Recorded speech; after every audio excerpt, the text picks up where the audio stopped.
Untuk mendukung tutorial komputer, kalian bisa mengklik subscribe. Halo, selamat datang di tutorial komputer. Tutorial kali ini mengenai LibreOffice Writer tipe tabs. Pada LibreOffice Writer terdapat 4 tipe tab. Pertama adalah left, kedua adalah right, ketiga adalah center, dan keempat adalah decimal. Pertama, left digunakan untuk meratakan ujung kiri dari teks ke pemberhentian tabs dan memanjangkan teks ke kanan. Maksudnya seperti ini. Ketika kalian menekan tombol tabs seperti ini, tulisan kalian akan diratakan dan teks kalian akan dipanjangkan di sebelah kanan seperti ini. Kalian buat baris baru, kalian tekan tabs dan kalian tulis lagi seperti ini. Seperti namanya, tipe tabs left digunakan untuk meratakan ujung kiri dari teks. Yang berikutnya adalah tipe tabs right. Tipe tabs right ini sama seperti left yang digunakan untuk meratakan ujung kanan dari teks ke pemberhentian tabs dan memanjangkan teks ke kiri. Dengan kata lain, kebalikannya. Hanya saja yang beda di sini sekarang kita gunakan. Tentunya di sini kalian tetap menggunakan left tabs untuk mengganti menjadi right atau kanan. Kalian tinggal klik di sini. Maka sekarang kalian sudah menggunakan tabs kanan. Yang jadi masalah adalah ketika kalian memilih pemberhentian tabs, misalkan di sini, kalian tekan tabs dan kalian tekan tabs lagi, maka akan menghasilkan hal yang sama. Jadi apa perbedaannya? Tabs kanan digunakan untuk penulisan dari kanan ke kiri. Jika yang biasanya kita gunakan adalah penulisan dari kiri ke kanan, tabs kanan digunakan untuk penulisan dari kanan ke kiri. Sekarang kita ulangi lagi. Di sini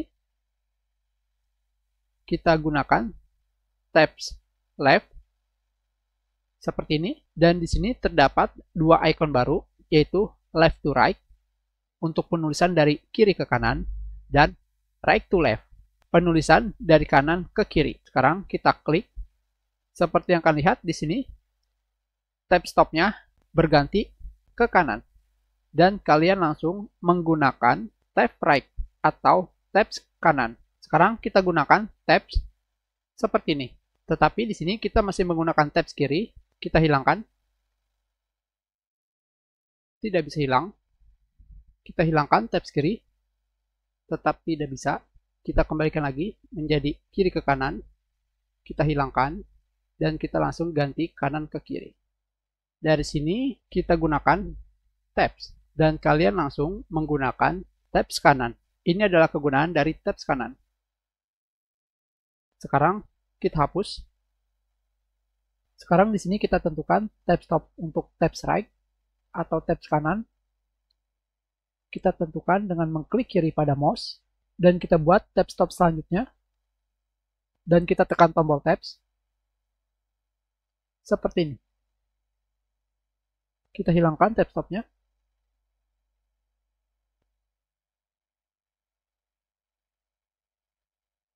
Dan kita hapus. Kita kembalikan ke penulisan kiri ke kanan. Yang berikutnya adalah tipe tabs center. Seperti namanya, tengah digunakan untuk menengahkan teks pada pemberhentian tabs. Sekarang kita gunakan, kita pilih tab center di sini. Kita langsung pilih di mana kita akan menaruhnya seperti ini. Kalian tekan tabs dan kalian tulis sesuatu. Seperti yang kalian lihat di sini, tulisan kalian secara otomatis ditengahkan seperti kalian menggunakan center pada alignment. Kita buat lagi yang baru di sini, tabs dan kalian tulis. Ini adalah kegunaan dari tab center atau tab tengah. Jadi, dengan tab tengah ini, kalian tidak perlu alignment center.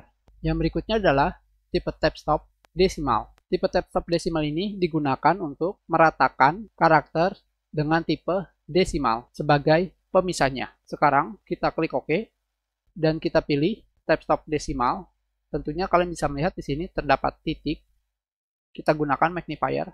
Seperti tab stop center, hanya bedanya terdapat titik. Kita kembalikan, dan kita gunakan tab stop decimal. Pemisah desimalnya adalah titik. Kita gunakan tabs dan kita buat nilai misalkan seperti ini, dan kita berikan pemisah desimal, yaitu titik, dan seperti yang kalian lihat, pemisah desimal ini rata dengan tab stop. Dan yang berikutnya di sini, kita buat tabs baru, di sini misalkan, dan kita buat kembali nilai desimal. Tentunya, jika pemisah desimal yang kalian gunakan adalah koma, kalian tinggal memilih format, paragraf, pada bagian karakter di bawahnya, di sini, kalian ganti menjadi koma. Kalian klik OK. Seperti yang kalian lihat di sini, titik tidak menjadi rata pada tab stop desimal. Dan ketika kalian menggunakan koma, maka akan menjadi rata dengan tab stop desimal. Kita gunakan koma pada tab stop selanjutnya. Tidak terjadi apa-apa, kita kembali paragraf. Di sini kita menggunakan 2 tab stop. Sekarang, jika kalian pergi ke tab stop selanjutnya, di sini, seperti yang kalian lihat, karakter yang kita gunakan masih titik. Tab stop pertama, koma. Tab stop kedua, titik. Dengan kata lain, di sini, kalian harus merubahnya kembali menjadi koma. Kalian klik OK, dan secara otomatis, sekarang, koma menjadi karakter pemisah desimal yang rata dengan tab stop. Kita gunakan koma, hanya seperti ini saja. Kita sudah. Terima kasih.